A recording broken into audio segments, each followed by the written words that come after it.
আসসালামু আলাইকুম বন্ধুরা, আপনাদের সবাইকে সোনিয়া কিচেনে স্বাগতম। আজকে আমি গরুর মাংস রান্না করে আপনাদেরকে দেখাবো। দেখেন, গরুর মাংস আমি প্রেশার কুকারে রান্না করে আপনাদেরকে দেখাবো।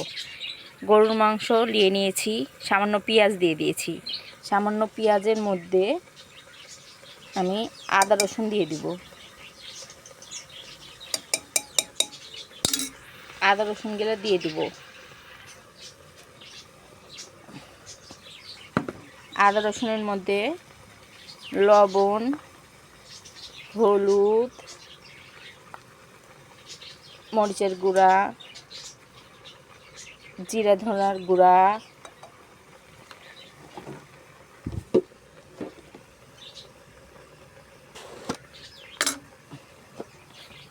কাঠ মশলার গুঁড়া, কাঠ মশলার গুঁড়া।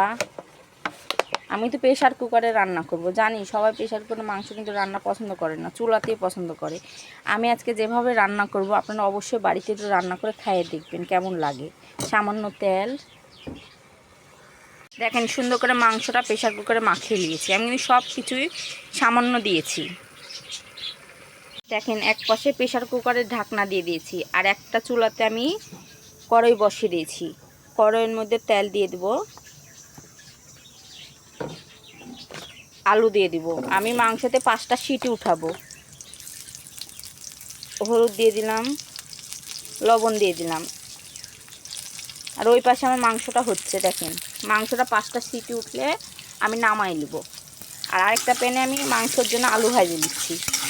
সুন্দর করে লাল লাল করে আমি আলু ভেজে নেব। আমার এইদিকে আলু ভাজা হয়ে গেছে আরেকটা চুলাতে। আর এইদিকে মানে সিটি মারছি, 5টা সিটি মারা লাগবে মাংসে। আলু ভাজা হয়ে গেছে, এখন আলু ভাজাগুলো আমি তুলে নেব। এই আলু ভাজার তেলে আমি পেঁয়াজগুলো বেরেস্তার মতো করে ভাজে নেব, সুন্দর লাল করে, যেরকম বেরেস্তা ভাজেন।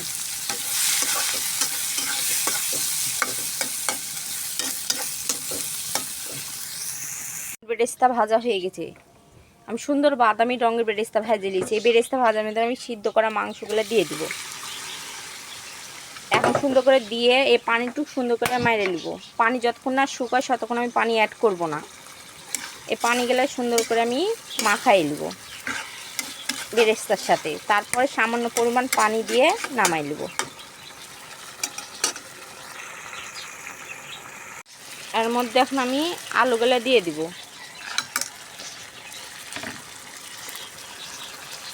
দেখুন, এর মধ্যে আলু দিয়ে সুন্দর করে কষাই নেব। ভাজে রেখেছিলাম আলু, ওই আলুগুলো দিয়ে এখন কষাই নেব সুন্দর করে।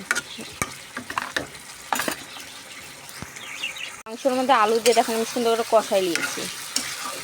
মাংস থেকে সুন্দর তেল ছেড়ে গেছে। আমি কিন্তু পানি দিইনি, সিটি মেরে পেঁয়াজ বেরেস্তা ভেজে মাংসগুলো দিয়ে দিয়েছি, আলু দিয়ে দিয়েছি। তেল বাড়ানোর পর একটু সামান্য পরিমাণ পানি দিয়ে দেবো।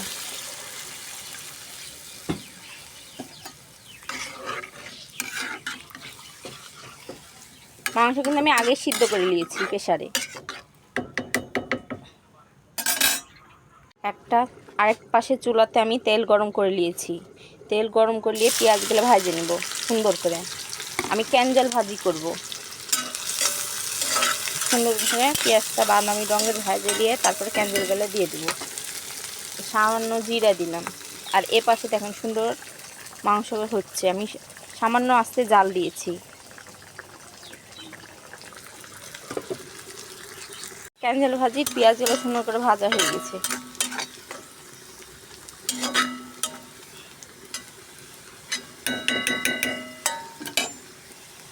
ক্যান্ডেল ভাজিগুলো আমি দিয়ে দিব।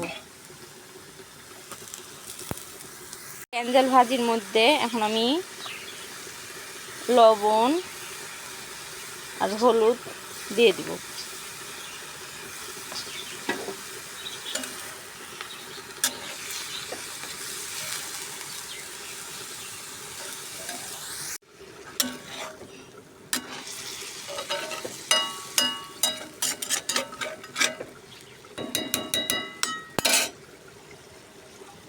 এখন আমি ঢাকনা দিয়ে দেবো ক্যান্ডেল ভাজি।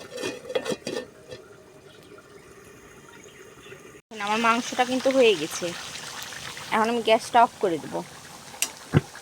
আর এই দিকে আমার ভাজি হচ্ছে। না খুলে দেখবো ভাজিটা হয়ে গেছে কিনা। দেখেন আমার ভাজিটা হয়ে গেছে। এখন আমি গ্যাসটা অফ করে দেব। এখন আমার দুইটি রান্না হয়ে গেছে। এটা হলো ক্যানজাল ভাজি, এটা হলো গরুর মাংস। আপনাদের কাছে কেমন লাগলো অবশ্যই আমাকে কমেন্ট করে জানাবেন। আসসালামু আলাইকুম।